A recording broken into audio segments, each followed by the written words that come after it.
HRV is a fantastic car around town. I have to tell you, it's really quick, it's easy to maneuver in traffic, it's fairly easy to park, you have a ton of utility. It's when you get on the highway that's a problem. You want the glory? Well, too bad, because it ain't got the guts.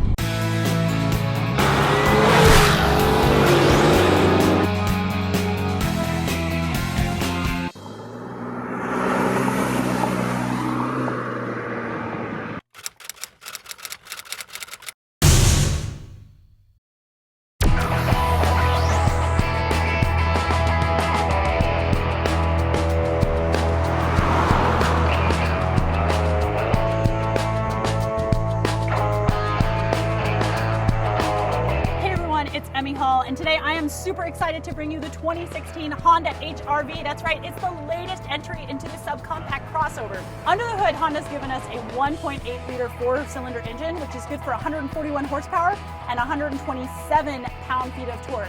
Now that is needed to all four wheels via a continuously variable transmission. That's right, no manual in this guy unless you go down to the lower trim levels like the EX and the LX.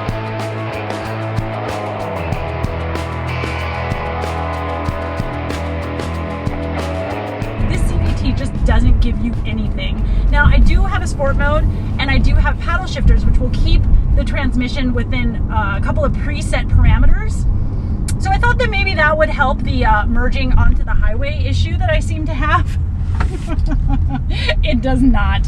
It only allows you to it only allows the RPMs up to 4,000, so you really can't access any of the power up at the higher end of the RPMs, right?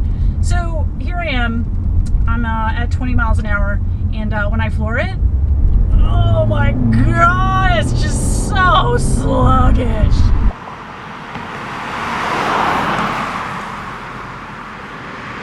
EPA fuel ratings are 27 in the city and 32 out on the highway with a combined rating of 29. Now in my week of driving this car with both city and highway, I've got a little bit of a lead foot. I came in at around 25. This cabin is very, very spacious and the visibility is excellent. I mean, I don't have a blind spot on that side. I really don't have a blind spot on this side. They've done a really great job with the greenhouse in terms of visibility.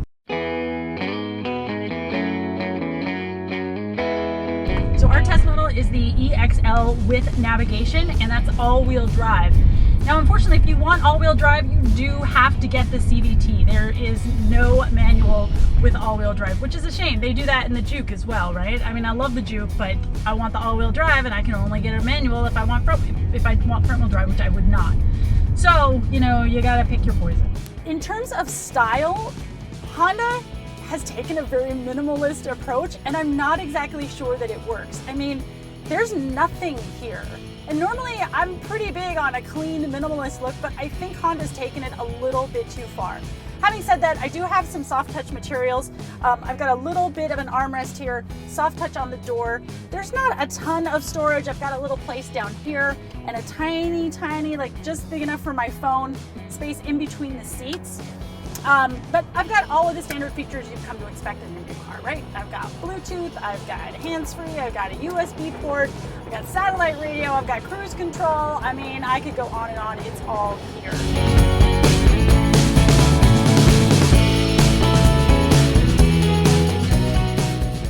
Overall, I do like the look of the HRV. I love that it's got a little spoiler in the back. I've got some chrome roof rails, and the whole thing just looks very sleek and stout and like it's kind of pouncing from the road. It's a nice design departure from Honda, where some of their recent cars have just been a little blah.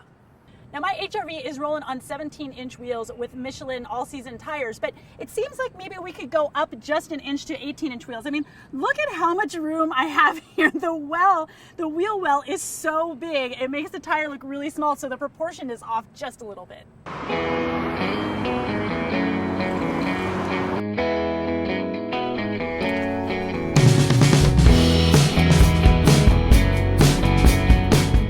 Of the trademark laundry basket rating, well, with those rear seats up, I have 23.2 cubic feet of space. That's enough for a trademark laundry basket rating of 2. So now I have 55.9 cubic feet of space.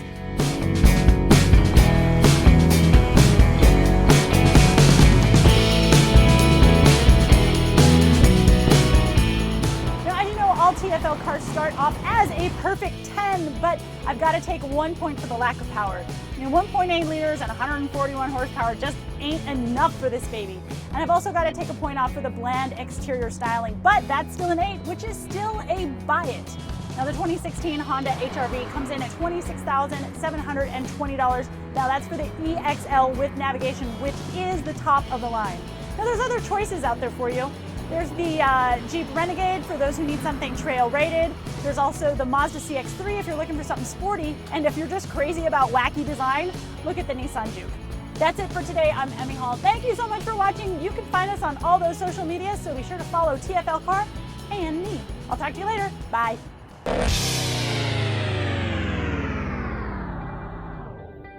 And y'all know I'm going to be nitpicky about the cup holders. Write a letter, I don't care. Here's the thing. First of all, the cup holders are super deep, right? But then they have like this little second story, right? Like you can have a cup holder loft where you can put this in, but still it kind of moves around a little bit. I feel like Honda engineers could maybe make sure that my drink stays like stable. But hey, you know what we want? We want some stability, and stability means subscribers. So click on that button right there on the screen, subscribe to TFLcar.com, and have an awesome day. Bye, you guys.